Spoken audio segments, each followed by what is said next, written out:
Fallacy से। तो आज हम लोग फैलेसी पे चर्चा करेंगे, विचार करेंगे, ठीक है। क्लास की शुरुआत में कुछ हम लोग क्वेश्चंस डिस्कस कर लेते हैं, क्योंकि हर दिन हमारा पीवाईक्यूज होता है क्लास की शुरुआत में। तो पहले हम लोग कुछ क्वेश्चंस डिस्कस करते हैं और उसके पश्चात हम अपने क्लास की तरफ बढ़ेंगे, मूव करेंगे, ठीक है। तो गाइज मैं आपके साथ स्क्रीन शेयर कर रहा हूँ, आपको स्क्रीन नज़र आ जाएगा, जस्ट अ सेकेंड।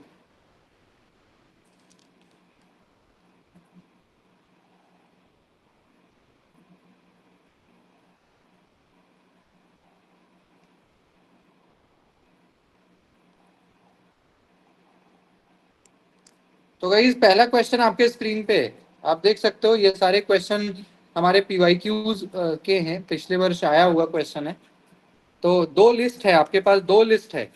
एक ये आईसीटी का क्वेश्चन है, एक तरफ आपका system software, application software, security software और एम्बेडेड सॉफ्टवेयर, तो 4 सॉफ्टवेयर के नाम है। और आपकी दूसरी तरफ लिस्ट 2 है। तो आपको बताना है कि कौन किसका एग्जाम्पल है। Library management system, LMS, firewall, compiler और ऑटोमेटिक फ्रीज। तो आपको मैच करना है किसका कौन सा एग्जाम्पल है।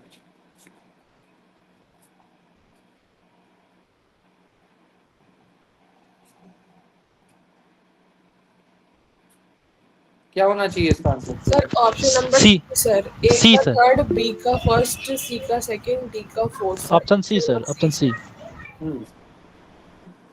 Option C. Option C sir. Yes sir.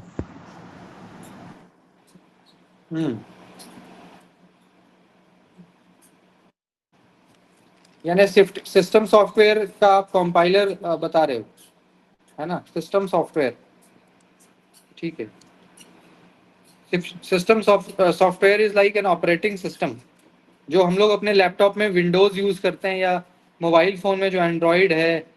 तो इस तरह के कई सारे सॉफ्टवेयर जो है वो सिस्टम सॉफ्टवेयर का एग्जाम्पल है, ठीक है। तो सिस्टम सॉफ्टवेयर बेसिकली जो भी एप्लीकेशंस हमारे फ़ोन और लैपटॉप में होता है ना, उसको सही रूप से चले, वो अच्छे से काम करे, फंक्शन उसका ठीक हो, इसमें हमें हेल्प करता है सिस्टम सॉफ्टवेयर। और इसका एग्जांपल विंडोज़ हो सकता है, जो लैपटॉप में हमारा विंडोज 7, विंडो 8 डलता है। इसके अलावा मैक, है ना, मैक ओएस, लाइनेक्स, कई सारे सॉफ्टवेयर हैं जो इसके अंदर आते हैं। तो सिस्टम सॉफ्टवेयर का आप बता रहे हो कंपाइलर।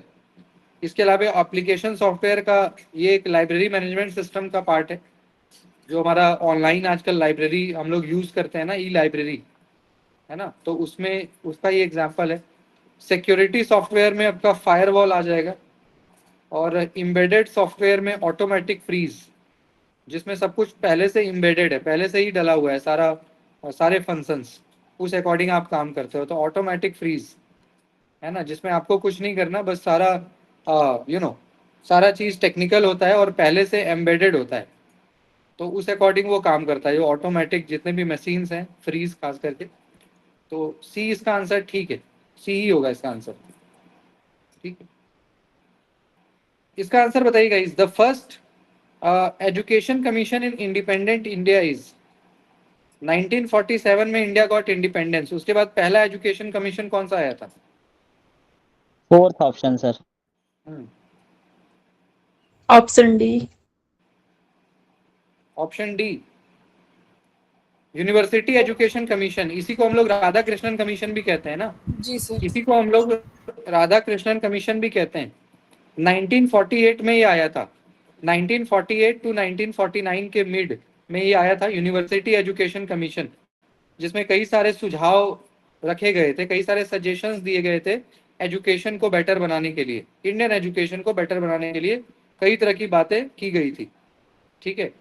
तो इसका आंसर होगा आपका option number D, university education commission, जिसमें यूजीसी का भी जो धारणा है, यूजीसी जो आज मॉनिटरिंग बॉडी है, हमारा रेगुलेटरी बॉडी यूजीसी फंड करता है। तो यूजीसी का भी जो आइडिया है वो इसी में आया था। इसी के तहत 1953 में यूजीसी सेटअप हुआ और 1956 से वो फंक्शन में आ गया। तो बहुत इंपॉर्टेंट है यूनिवर्सिटी एजुकेशन कमीशन, 1948, ठीक है। सर कब कार्य में आ गया? 1940। 1950, अगर ऑप्शन में 1953 रहता है तो 1953 करिए। वैसे 1956 ही रहता है ऑप्शन में। तो 1953 में ये आइडिया आया था इसका, इस पे काम स्टार्ट 1956 से वो मतलब यूजीसी स्टार्टेड वर्किंग। तो ऑप्शन में अगर 1956 आया तो 1956 पे टिक कर सकते हो, 53 आया तो उस पे भी कर सकते हो आप। जी sir. Next, which of the following are central universities? इसमें से कौन कौन से सेंट्रल यूनिवर्सिटीज हैं?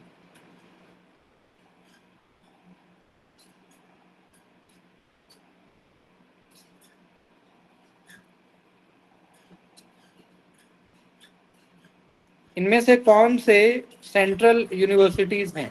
Sir option number B sir, B and C sir, Jamia Millia Islamia और सर पंजाब। पंजाब यूनिवर्सिटी। कौन सा?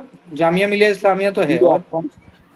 B option. Punjab university sir, Punjab विश्वविद्यालय सर। पंजाब स्टेट है ना, पंजाब सेंट्रल नहीं है। Punjab option university, Punjab university, Punjab, Patiala, ये सब डॉक्टर स्टेट। बाबा साहेब अम्बेडकर।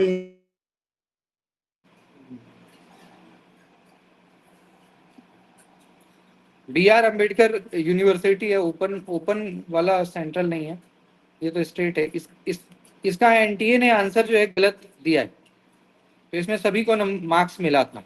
इसका कोई भी ऑप्शन करेक्ट नहीं है, क्योंकि जामिया मिलिया इस्लामिया को छोड़ करके जितने भी ऑप्शंस आपको नजर आ रहे हैं ये सारे स्टेट यूनिवर्सिटीज के लिस्ट में हैं। तो बी के साथ किसी का भी कॉम्बिनेशन यहाँ पे नहीं बन रहा है। तो ऐसे क्वेश्चन में एनटीए सभी को मार्क्स देता है, फिर 2-2 मार्क्स सभी को मिल जाएगा, क्योंकि ऑप्शन जो है वो इनअप्रोप्रिएट है। ठीक है, इनअप्रोप्रिएट है या नॉट सफिशिएंट आप कह सकते हो। तो इस वजह से इसमें सभी को मार्क्स मिला था, क्योंकि जामिया मिलिया के अलावे जितने भी यहाँ पे ऑप्शंस हैं सारे स्टेट यूनिवर्सिटीज के लिस्ट में आते हैं। इससे पहले जो मैंने आपसे क्वेश्चन पूछा था गाइस, नेशनल नॉलेज कमीशन जो ऑप्शंस में और भी है, तो यूनिवर्सिटी एजुकेशन कमीशन तो मैंने आपको बता दिया कि 1948 में ये आया था। एस राधाकृष्णन इसके चेयरमैन थे, और इसमें यूजीसी का आइडिया आया, और टीचिंग स्टाफ को लेके, कॉलेजेस को लेकर के ग्रेजुएशन 4 साल का होना चाहिए, इस तरह की बातें की गई। ठीक है, और जो आपके कॉलेज लेवल पे ट्रेनी, लेक्चरर, रीडर, प्रोफेसर, जो डेजिग्नेशन कैसा हो उस पर भी इन्होंने बात किया। डेजिग्नेशन कैसा हो, अब तो असिस्टेंट एसोसिएट होता है ना, पहले ट्रेनी, फिर लेक्चरर, रीडर, प्रोफेसर, ऐसा डेजिग्नेशन होता था। तो काफ़ी सारी बातें राधाकृष्णन कमेटी में की गई थी, उसका इम्प्लीमेंटेशन भी हुआ था आज़ादी के बाद। इसके अलावा ऑप्शन नंबर ए जो है नेशनल नॉलेज कमीशन, ये आपका 2005 में आया था। ठीक है, ये 2005 में आया था, जिसका मेन क्योंकि गाइस इसका मेन रीज़न आने का ये था ना, क्योंकि देश में जनसंख्या तो बढ़ी रही थी, और जनसंख्या बढ़ रही थी और बेरोजगारी भी उतनी मल्टीप्लाई होती जा रही थी। तो नेशनल नॉलेज कमीशन एक थिंक टैंक के नाते इसको सेटअप किया गया था। थिंक टैंक मतलब एक कमेटी बनाई गई जिसको रिव्यू करने के लिए कहा गया कि आप डेली बेस पे रिव्यू करिए कि भाई एजुकेशन में क्या मतलब क्या कमी है, क्या लेक्यूना है। ठीक है, तो उसको जो भी कमियां मतलब पता चलती थी उस पर काम किया जाता था। तो नेशनल नॉलेज कमीशन 2005 से लेकर के और 2009 तक, 2005 से लेकर के 2009 तक ये कमेटी हमारे पास थी, जिसके वजह से आज आप एजुकेशन में जितने भी बड़े बड़े बदलाव देख रहे हो, इंक्लूडिंग नेशनल एजुकेशन पॉलिसी 2020, है ना, और एजुकेशन का जो डिजिटलाइजेशन आप देख रहे हो, ऑनलाइन एजुकेशन आज आप देख रहे हो, है ना, सभी के पास लैपटॉप एंड ऑल। तो ये सारा नेशनल नॉलेज कमीशन में ही किया गया कि एजुकेशन को आप कैसे बेटर बना सकते हो, ईज कर सकते हो, ताकि सभी को एजुकेशन मिले, सभी को एजुकेशन मिले, कोई रह ना जाए। तो इसका एक ही रास्ता है, ऑनलाइन एजुकेशन। ठीक है, मेरी आवाज क्लियर नहीं है? ठीक है सर। सर क्लियर है सर वॉइस। सुमन मैम एक बार क्लास लेफ्ट करके फिर से आइए आप। तो नेशनल नॉलेज कमीशन 2005 में आया था। ठीक है, एक थिंक टैंक था जिसका मेन रिस्पॉन्सिबिलिटी यही था कि आप एजुकेशन को कैसे बेटर किया जा सकता है भारत में। तो इन्होंने कई सारे सुझाव दिए और आज जो भी आप एजुकेशन में चेंजेस देख रहे हो ये एनकेसी इसमें काफी रिस्पॉन्सिबल है। इसके बाद गाइज हमारा एक ऑप्शन है आपका एजुकेशन कमीशन, है ना, the education commission, option number C. इसी को हम कोठारी कमीशन कहते हैं। ये तो आप सभी लोग जानते हो कि ये आज़ादी के बाद सबसे इम्पोर्टेंट इसी को माना जाता है, कोठारी कमीशन, जो 1964 में आया था और 1966 तक इसका टाइम पे, मतलब 2 साल इस कमेटी ने अपने रिकमेंडेशन बनाने में लिए। तो द एजुकेशन कमीशन का नाम ही आपका क्या है, कोठारी कमीशन। और इसी कमीशन के अंतर्गत हमारा जो पहला एजुकेशन पॉलिसी आया था ना 1968 का, 1960, जिसमें इग्नू, जो आज आप इग्नू देखते हो, इंदिरा गांधी नेशनल ओपन, वो भी उसका भी आइडिया इसी में आया था कि ओपन यूनिवर्सिटी बनाया जाए। तो ओपन यूनिवर्सिटी के आइडिया को भी इसमें रखा गया था। इसके अलावा कोठारी कमीशन में बहुत तरह की बातें की गई थी कि भाई उस टाइम पे, क्योंकि ये 1964 की बात है, तो उस टाइम पे इंडिया के हालात को देख करके एजुकेशन के लिए कई सारे रिकमेंडेशंस दिए गए थे। ठीक है। और एक आपका सेकेंडरी एजुकेशन कमीशन है, सेकेंडरी एजुकेशन कमीशन, ठीक है। ये भी आपका 1952 में 1953 में था, मुदालियर कमीशन। मुदालियर कमीशन को ही कहते थे ना, डॉक्टर लक्ष्मी मुदालियर, जो मद्रास यूनिवर्सिटी के वाइस चांसलर थे, उनके नाम पे आया था 1952 में मुदालियर कमीशन। इसका आंसर बताइएगा। इस according to Robbins et al, मतलब एंड अदर्स, रॉबिन्स तथा अन्य के द्वारा the sequence of barriers to effective communication in an organisation is, यानी कि इस संगठन में प्रभावी संप्रेषण में आने वाले अवरोधों का क्रम बताना है आपको। क्या होना चाहिए?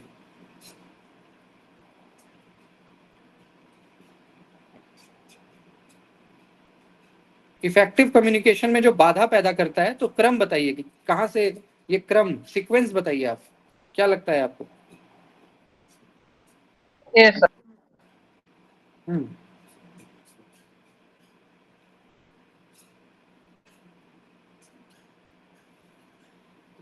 Sir option number 4। Option number 4? जी सर।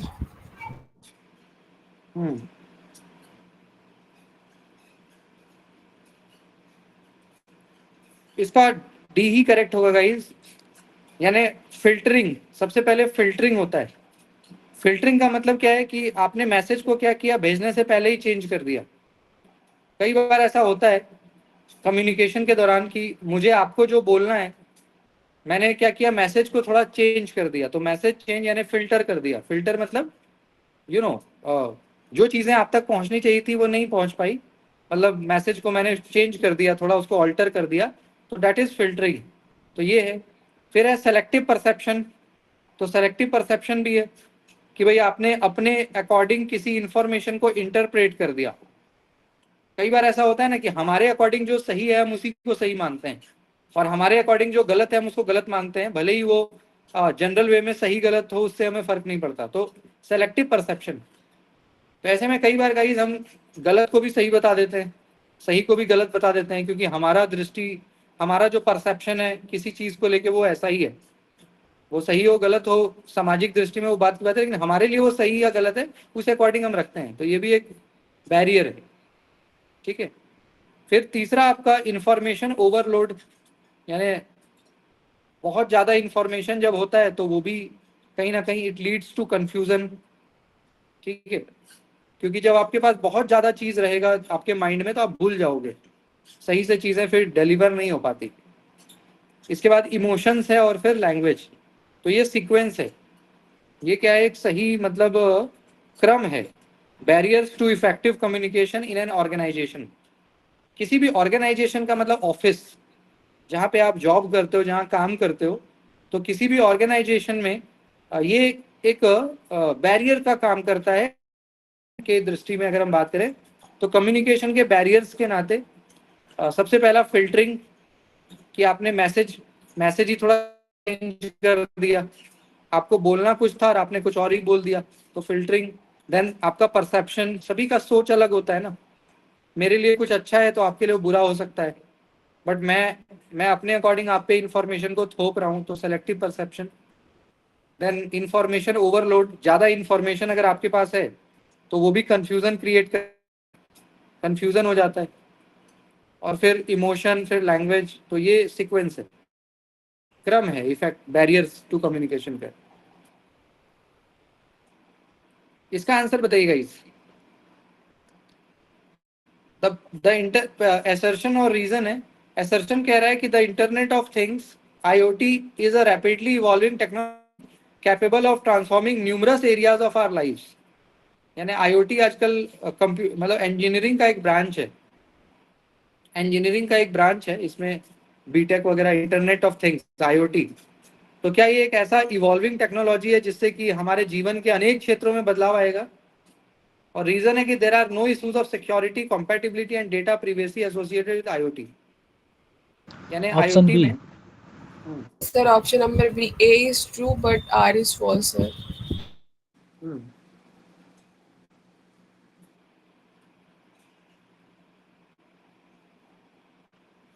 क्या होना चाहिए आंसर बताइए। मतलब आज के टाइम पे जो आप स्मार्ट क्लासरूम देख रहे हो ना, आपके यहाँ पे प्रोजेक्टर लगा होता है, क्लासरूम स्मार्ट हो गया, डिजिटल हो गया, ठीक है, और data collection, data analysis, security management, जो आपके ERP वगैरह, अटेंडेंस लगता है, मतलब जो एजुकेशन को डिजिटल बनाया गया है उसमें इंटरनेट ऑफ थिंग्स का काफ़ी मतलब यूज़ हुआ है। इंटरैक्टिव लर्निंग या 3D एनिमेशन, है ना, ये सारी चीज़ें आपको IoT के हेल्प से दिखाई जाती है। तो which one is correct?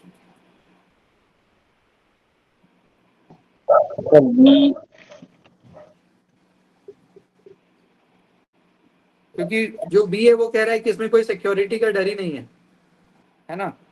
IoT के संबंध में सुरक्षा, संगतता और डेटा की निजता का कोई मुद्दा नहीं है। तो ठीक है, बी इसका आंसर होगा, क्योंकि जो चीज़ें ऑनलाइन है उसमें तो सिक्योरिटी तो चाहिए ना, क्योंकि डेटा लीक होने का खतरा तो हमेशा रहता ही है इस तरह की चीज़ों में। इसका आंसर बताइए क्या होगा। ये सारे आपके बॉडीज हैं, हायर एजुकेशन से रिलेटेड बॉडीज हैं ना सारे, NAAC, AICTE, ICSSR और नीपा। तो किसका क्या काम है ये पूछ रहा है आपसे, किसका क्या काम है ये बताना है आपने। मैच करिए इसको। NAAC आप सब लोग जानते हो, AICTE जानते हो, ICSSR जानते हो, नीपा भी जानते ही हो, NIEPA planning and administration. Sir option A. Option B sir. Option A sir. Yes sir, option A. NIEPA का मतलब क्या है? National institute of education planning and Administration. National institute of education planning and administration. तो जैसे जो बीएड करते हैं ना, बीएड या फिर masters in education, PhD in education, ऐसी पढ़ाई या एजुकेशन में रिसर्च वगैरह को ये करता है कि भाई एजुकेशन में क्या बेटर हो, कैसे और अच्छा कर सकते हैं, तो एजुकेशन सेंट्रिक है ये। इसलिए इसका फुल फॉर्म क्या होता है? National institute of education planning and administration.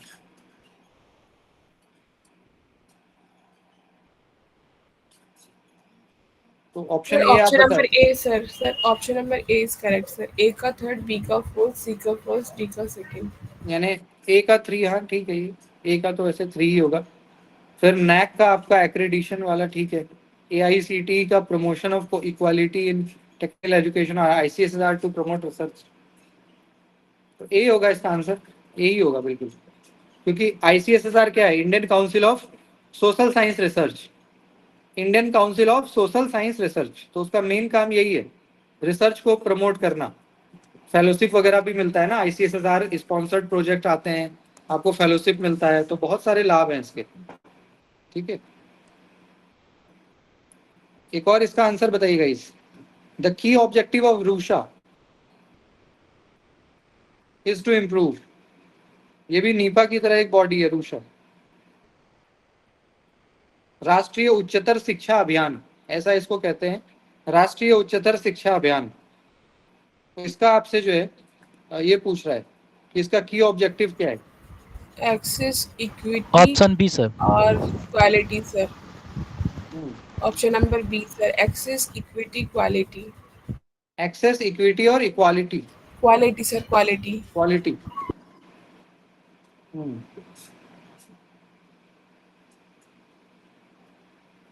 तो गाइज ये राष्ट्रीय उच्चतर शिक्षा अभियान है, जिसको एक स्कीम के तहत यूजीसी ने इसको स्टार्ट किया था, ताकि हायर एजुकेशन को हम बेहतर बना सकें, है ना, ऑल इंक्लूसिव बना सकें, सभी के लिए उपलब्ध करा सकें।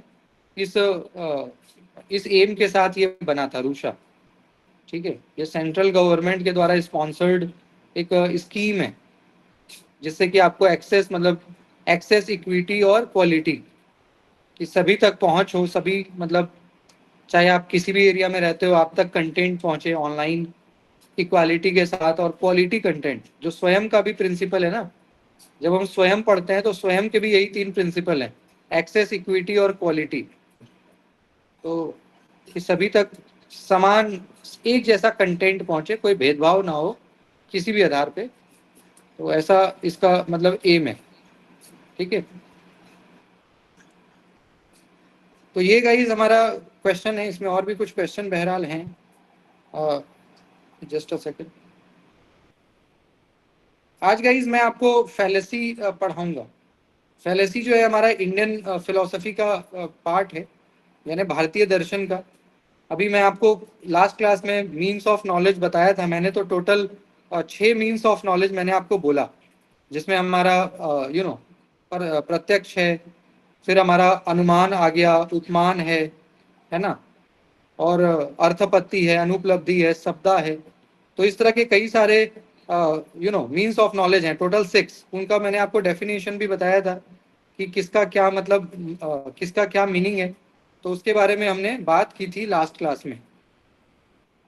आज हम लोग फैलेसी को देखेंगे। अभी आप देख सकते हो, मैं स्क्रीन आपके साथ शेयर कर रहा हूँ। तो फैलेसी का मतलब होता है गाइस त्रुटि। ठीक है, फैलेसी का मतलब क्या होता है? त्रुटि, यानी औपचारिक और अनौपचारिक जो त्रुटि, मतलब जैसे किसी स्टेटमेंट में होता है ना, तो ऐसे कई सारे चीजें होती हैं गाइस, जो जैसे ऐसे कई सारे स्टेटमेंट्स हैं जो पढ़कर आपको लगेगा कि सही है, लेकिन जब आप उसको इन डेप्थ देखते हो तो पाते हो कि वो गलत है।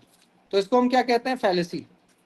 तो फैलेसी गाइस 2 तरह का होता है, फॉर्मल और इनफॉर्मल होता है। मैं आपको जैसे एक एग्जांपल देता हूं कि खास करके आज के टाइम पे, जैसे यूट्यूब आप चलाते हो, सोशल मीडिया, तो आप देखते हो कई सारे ऐसे वीडियोस होते हैं जो अपने व्यूज को बढ़ाने के लिए या अपने अपने फॉलोअर्स को बढ़ाने के लिए वो कंटेंट को इस तरह से प्रेजेंट करते हैं कि आप अट्रैक्ट हो। जैसे मान लीजिए किसी यूट्यूब के वीडियो पे ऐसा आपको आ गया कि मोदी जी ने कर दिया कमाल और पाकिस्तान हो गया पस्त, इस्लामाबाद पे इस्लामाबाद खत्म हो गया लाहौर, ऐसे मतलब कुछ ऐसे आपने मान लो कि टैग, थंबनेल है ना, कुछ ऐसा टैग आपने, है ना, कुछ ऐसा आपने टैग दे दिया मान लो यूट्यूब पे। तो क्या होगा, मैक्सिमम लोग चाहेंगे कि भाई इसमें क्या अंदर क्या मसाला है, एक बार देखें क्या कंटेंट है। आप उसको जब देखते हो तो आप उसके एनालिसिस में जाते हो तो आप पाते हो कि जो आपका जो बाहर टैग था वो कुछ अलग बता रहा था और अंदर जो कंटेंट है वो बिल्कुल अलग है। ऐसा आज के समय में अमूमन होता है ना। सोशल मीडिया पे आप ऐसा अक्सर देखते हो कि आपको जो चीजें दिखती है वो वैसी होती नहीं है।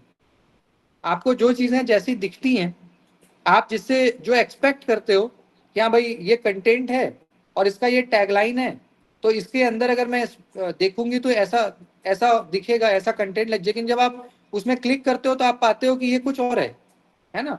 कई बार हम भ्रमित हो जाते हैं। भ्रमित मतलब इल्यूजन क्रिएट हो जाता है या हम कंफ्यूज हो जाते हैं। तो ऐसी चीज को हम क्या कहते हैं गाइस? फैलेसी। ये क्या है? कहीं ना कहीं आपको कंफ्यूज करने के लिए इस तरह के फैलेसीज को जो है क्रिएट किया जाता है, ताकि जो हमारा पब्लिक है वो कंफ्यूज हो जाए। और आज के टाइम पे जो हमारा मास कम्युनिकेशन है, डिजिटल मीडिया, ये चीजें बड़ी कॉमन है, फैलेसी क्रिएट करना। आप देखते हो कभी आप न्यूज़पेपर पढ़ते हो या आप सोशल मीडिया से रिलेटेड कोई भी चीज, कोई भी इंफॉर्मेशन, तो आप देखना जो उसका टैगलाइन है, जो उसका स्टार्टिंग लाइन है, वो इतना ऐसा बनाया जाता है कि आप उस न्यूज को एक बार देखें, आप उस वीडियो को एक बार देखें, आप उस एक इंफॉर्मेशन को या उस पेज को एक बार विजिट करें। जैसे ही आप उस पेज को विजिट करते हो तो आप पाते हो कि भैया यहाँ तो कुछ और ही मामला है, जो चीजें पहले बताई गई थी वो तो है ही नहीं, वो तो गलत था। ऐसा होता है कि नहीं होता है? ऐसा अक्सर आपके साथ होता है, हम सभी के साथ आज के टाइम पे। तो दिस इज कॉल्ड फैलेसी। ठीक है, तो फैलेसी क्या है गाइस? जो हमारे मन को भ्रमित करता है, मिसलीड करता है। आपका मन भ्रमित होगा, आप किसी कंटेंट को बार बार देखोगे तो जिसने वो कंटेंट बनाया उसका बेनिफिट होगा, उसके व्यूज बढ़ेंगे या उसको और किसी तरह से लाभ होगा। ठीक है, अब गाइस फैलेसी जो है या तो जानबूझ करके किया जाता है, या तो नोविंगली किया जाता है, या फिर अननोविंगली। ये कभी कभी जानबूझ करके भी किया जाता है ताकि आपकी आंखों में धूल झोंका जा सके, और कभी अनजाने में भी। तो दोनों बात है ना। कई बार स्टेटमेंट मान लो कि बाई मिस्टेक आपका स्टेटमेंट जो है वो चेंज हो गया, कुछ फिल्टर हो गया, तो मीनिंग चेंज हो जाता है। कई बार आप जानबूझ के भी ऐसा करते हो। ठीक है, तो ताकि आसानी से धोखा दिया जा सके किसी भी स्टेटमेंट को। तो ये आपका गाइस फैलेसी है। अब इसमें गाइस जो स्टेटमेंट्स होते हैं ना, जैसे हम लोग कई सारे स्टेटमेंट्स को बनाते हैं, तो स्टेटमेंट्स जब आप पढ़ेंगे, मान लीजिए कि 2 स्टेटमेंट है और उस आधार पे एक कंक्लूजन दिया हुआ है। अभी मैं आपको एग्जांपल भी दिखाऊंगा कि मान लेते हैं 2 स्टेटमेंट है और 2 स्टेटमेंट के आधार पे एक निष्कर्ष भी है। जैसे मान लीजिए कि मैं एक एग्जांपल आपको देता हूं ऐसे ही कॉलोक्वली। मैं कहता हूं कि सभी इंसान हरे हैं, ऑल ह्यूमन आर ग्रीन। सभी इंसान हरे हैं। फिर मैं कहता हूं कि रमेश एक इंसान है, और मैं निष्कर्ष में कहता हूं कि रमेश भी हरा है। अगर मैं ऐसा कहता हूं कि सभी इंसान क्या है? हरे हैं, ऑल ह्यूमंस आर ग्रीन। फिर मैं कहता हूं रमेश भी क्या है? एक इंसान है, और निष्कर्ष में क्या कहता हूं? रमेश भी हरा है। तो ऐसे में गाइज जब आप स्टेटमेंट और कंक्लूजन को देख रहे हो तो आपको लग रहा है कि यार ये तो ठीक ही बोल रहे हैं ना सर। जब सब इंसान हरा है, जब सारे के सारे इंसान हरे हैं और रमेश भी एक इंसान है, तो रमेश भी तो हरा हुआ। रमेश इज ऑल्सो ग्रीन, ये तो करेक्ट है। लेकिन जब आप इसको लॉजिकली देखोगे तो आप ये पाओगे कि कभी इंसान हरा हो सकता है क्या? सब्जी, हरी सब्जियां होती हैं, इंसान हरा तो होता नहीं। लेकिन मैंने क्या किया? स्टेटमेंट ऐसा बनाया कि निष्कर्ष आपको लगेगा कि यार ये जो कंक्लूजन है ये तो स्टेटमेंट को सेटिस्फाई कर रहा है, यानी स्टेटमेंट के बेस पे हमारा निष्कर्ष है, तो इसका मतलब सही है। बट जब आप लॉजिकली उसको सोचोगे तो आप पाओगे कि यार ये तो पॉसिबल ही नहीं है। How can it be possible that all humans can be green? तो इस तरह से गाइस कई बार क्या होता है? फैलेसी क्रिएट किया जाता है। ठीक है, इस तरह से फैलेसी क्रिएट किया जाता है। अब जैसे यहाँ पे मैं और भी एग्जांपल्स आपको दिखाऊंगा तो इसको आपको समझ में आएगा। जैसे गाइस एक होता है आपका फॉर्मल फैलेसी और एक होता है आपका इनफॉर्मल फैलेसी। तो फॉर्मल फैलेसी क्या है? जो एक औपचारिक त्रुटि है, और इनफॉर्मल मतलब अनौपचारिक त्रुटि। 2 तरह के गाइस आर्ग्यूमेंट्स होते हैं, एक इंडक्टिव और एक डिडक्टिव। इंडक्टिव और डिडक्टिव आर्ग्यूमेंट। इंडक्टिव क्या होता है? इंडक्टिव का मतलब होता है पर्टिकुलर टू जनरल, टू, यानी सामान्य से विशिष्ट और विशिष्ट से सामान्य। जैसे सभी यूनिट्स में देखने को मिलेगा ये टर्म। मान लेता हूँ गाइस मैं एग्जांपल एक आपको देता हूँ इंडक्टिव का, जिसको आप आगमनात्मक कहते हो। मैं कहता हूँ कि रमेश एक इंसान है, रमेश इज अ ह्यूमन। फिर मैं कहता हूँ रमेश डाइज, रमेश की मृत्यु हुई। मैं कहता हूँ सविता एक इंसान है, महिला है, सविता की भी एक समय बाद मृत्यु हुई। टॉमी एक कुत्ता है, टॉमी की भी एक समय बाद मृत्यु हुई। इन तीनों स्टेटमेंट के आधार पे मैं ये कहता हूँ one who take birth must die. चाहे वो इंसान हो चाहे पशु हो, अगर आपने जन्म लिया तो यू मस्ट डाई। इसको कहते हैं इंडक्टिव आर्ग्यूमेंट, जहां पे गाइस आप किसी पर्टिकुलर स्टेटमेंट से एक जनरल ट्रूथ की ओर जाते हो। डेथ जो है गाइस ये एक सामान्य सत्य है। अगर हम कहते हैं one who take birth must die, ये एक जनरल ट्रूथ है, ये एक सामान्य सत्य है। लेकिन अगर मैं किसी एक इंसान के बारे में कह रहा हूं ना कि रमेश एक इंसान है, रमेश की मृत्यु हुई, तो ये एक रमेश तक ही सीमित है ना, मैं बस रमेश की बात कर रहा हूं। अगर मैं सविता की बात कर रहा हूं तो बस सविता एक पर्टिकुलर इंसान है। अगर मैं टॉमी की बात तो बस एक टॉमी। तो इसको कहते हैं पर्टिकुलर स्टेटमेंट।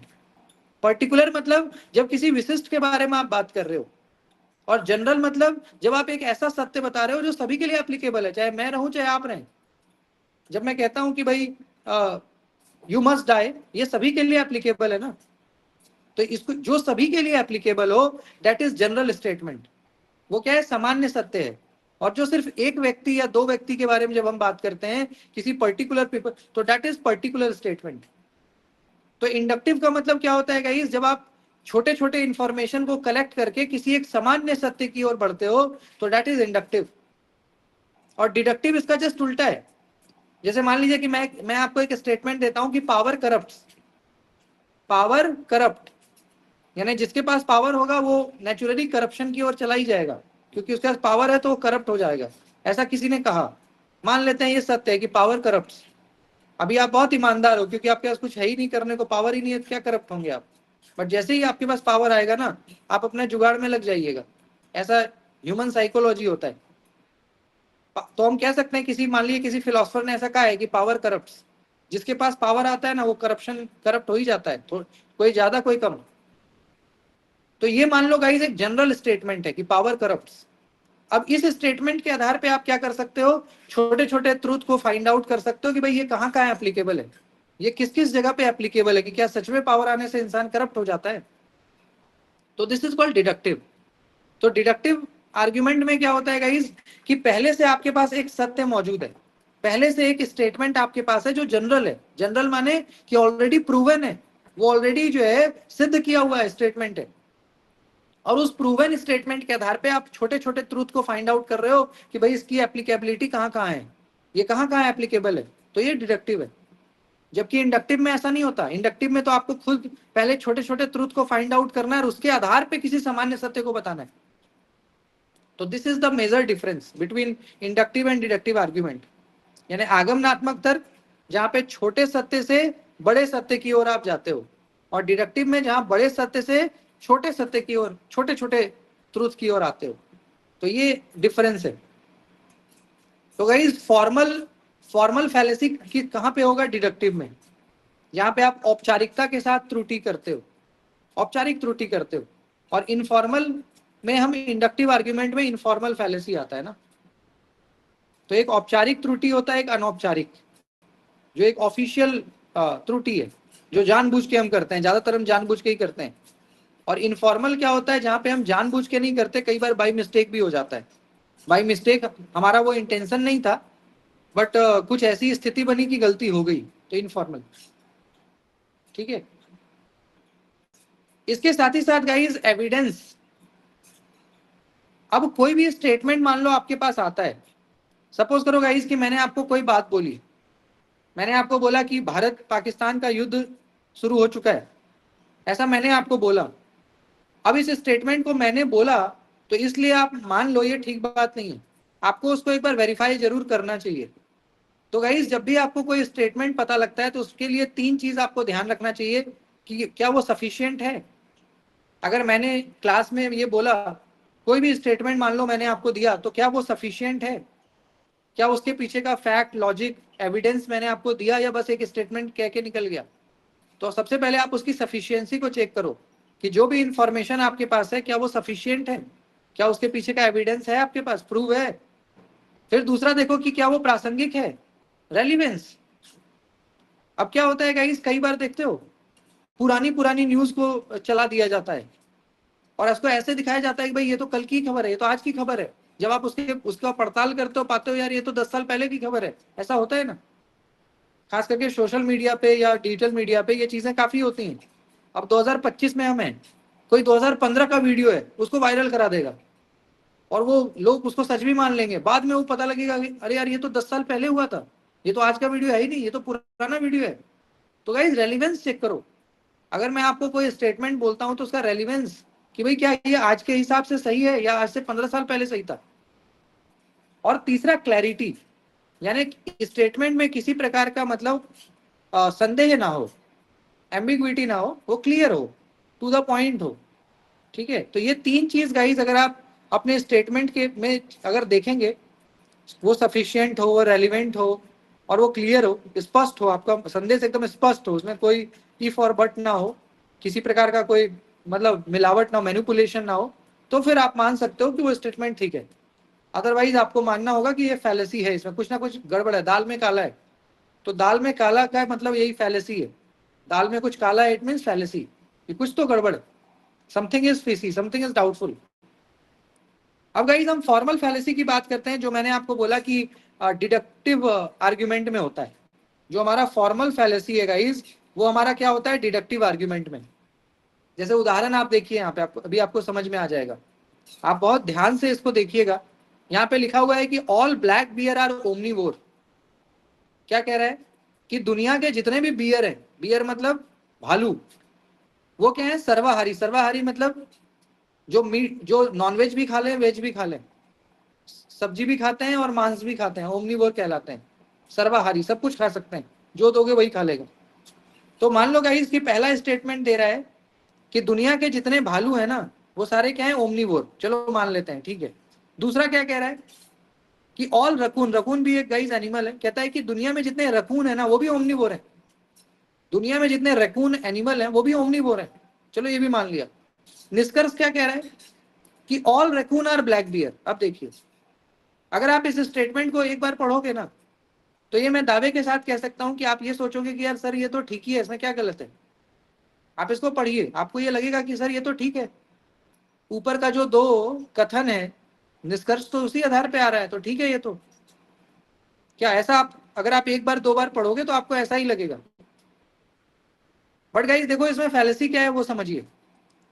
मैं आपको एक एग्जांपल थोड़ा और आसान करता हूँ, इसको और आसान करता हूँ। मान लो गाइस मैं कहता हूँ कि मैंने पीएचडी इन इंग्लिश की है। सपोज करो मैं कहता हूँ कि मैंने पीएचडी इंग्लिश विषय में की है। फिर मैं कहता हूँ कि सुमन मैम ने भी पीएचडी इंग्लिश विषय में ही की है, और निष्कर्ष में मैं देता हूँ कि सुमन मैम ही राहुल सर हैं और राहुल सर ही सुमन मैम है। क्या ये सही होगा या गलत होगा, बताइए। गलत। गलत। वही चीज यहाँ पे है होगा। गाइस। ब्लैक बियर ओमनीवोर है, that's a good thing. Raccoon भी ओमनीवोर है, ठीक है, लेकिन दोनों एक नहीं ना हो सकता है। दोनों की आइडेंटिटी अलग है ना भैया। ब्लैक बियर अलग अलग जानवर है, रैकून अलग है, तो दोनों एक कैसे हो जाएगा। दोनों ओमनीवोर है, वो ये इसके एक कैरेक्टरिस्टिक्स कॉमन है कि हाँ भाई दोनों ओमनीवोर है। बट अगर हम ये कह दें कि सारा रैकून जो है वो ब्लैक बियर है, ये तो गलत है ना। बट ये गलत कौन समझेगा, जिसको आइडिया है। वरना ज्यादातर लोग क्या सोचेंगे, जो मान लो फैलेसी नहीं पढ़ा है, तो वो तो यही सोचेगा ना कि स्टेटमेंट के अकॉर्डिंग इसको सही करो। क्या जिसने फैलेसी नहीं पढ़ा है वो तो यही सोचेगा ना कि स्टेटमेंट के बेस पे कंक्लूजन है तो ठीक ही है, क्या दिक्कत है इसमें। तो इसको कहते हैं फैलेसी, कि किस प्रकार से स्टेटमेंट के आधार पे आपको फैलेसी जो है क्रिएट की जाती है। अब गाइस कुछ कुछ इसके टाइप्स हैं। जैसे यहाँ पे देखिए, पहला जो हमारा फॉर्मल फैलेसी है, तो फॉर्मल फैलेसी के कुछ टाइप्स हैं। जैसे पहला टाइप होता है ट्रू एंड वैलिड। कुछ ऐसे स्टेटमेंट्स आएंगे जो ट्रू भी और वैलिड, जैसे ये ऑल मैन आर मॉर्टल। क्या कह रहा है कि दुनिया में जितने लोग हैं ना, सब मॉर्टल हैं। मॉर्टल मतलब, मॉर्टल मतलब कि जो जन्म लेता है वो मरता है। जैसे हम सब लोग क्या मॉर्टल हैं, एक समय सीमा के बाद वी विल डाई। फिर कहता है सोक्रेटिस भी एक इंसान था, और निष्कर्ष कहता है कि फिर सोक्रेटिस भी मॉर्टल है। तो ठीक बात है बिल्कुल, कि भैया जब सब इंसान मॉर्टल है, जब इस धरती में जितना इंसान है वो सभी मॉर्टल है, नश्वर है। नश्वर मतलब जो नष्ट हो जाए, एक समय बाद नष्ट हो जाएगा शरीर हमारा, तो सोक्रेटिस भी तो मॉर्टल ही होगा। तो ये क्या है, ट्रू एंड वैलिड। इस तरह के स्टेटमेंट को हम सही मान सकते हैं, ये बिल्कुल ठीक बात कर रहा है। दूसरा देखिएगा इस फॉल्स बट वैलिड।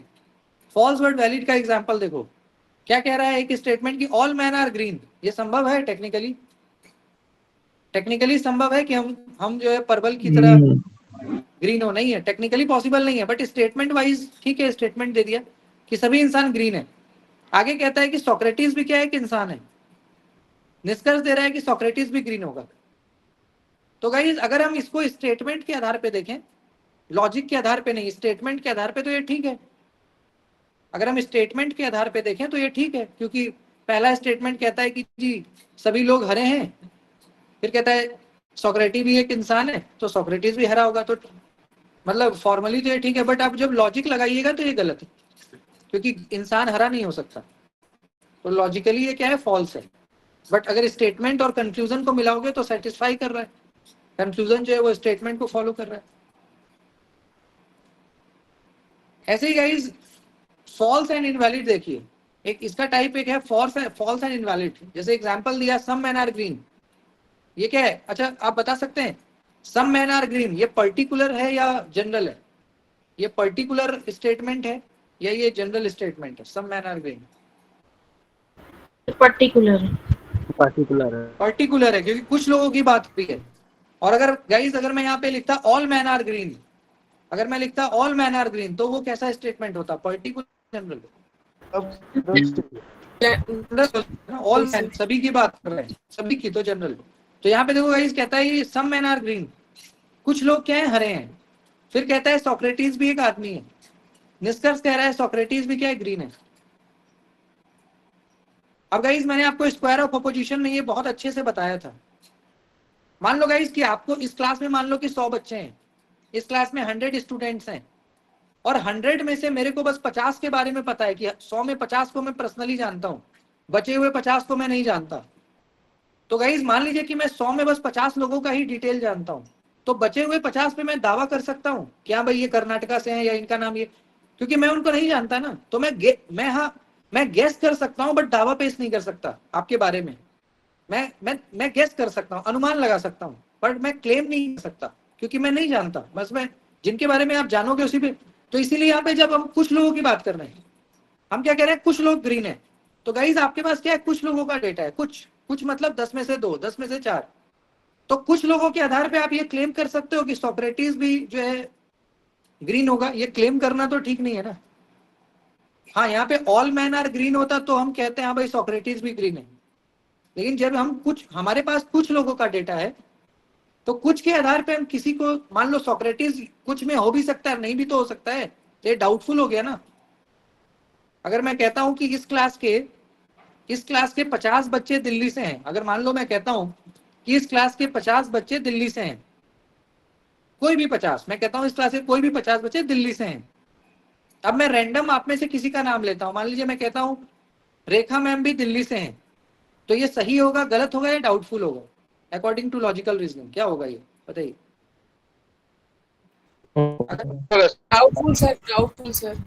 अगर फिर से रिपीट कर रहा हूं, अगर मैं कहता हूं कि इस क्लास के 100 में से 50 स्टूडेंट्स दिल्ली से हैं, इस क्लास में 100 में से 50 स्टूडेंट दिल्ली से हैं, और फिर मैं कहता हूं कि रेखा मैम दिल्ली से हैं, तो ये ट्रू होगा, फॉल्स होगा या डाउटफुल आ जाए? डाउटफुल। क्यों? क्योंकि पता है क्या, जब मैं आपको 100 में से 50 का ही डेटा दे रहा हूं ना, तो बचे हुए 50 में भी तो रेखा मैम आ सकती है। तो ऐसी स्थिति में डाउटफुल होता है। ठीक है, तो इसलिए ये स्टेटमेंट क्या होगा, एक तो फॉल्स है क्योंकि इंसान कभी हरा नहीं हो सकता। इंसान हरा हो सकता है क्या? नहीं। तो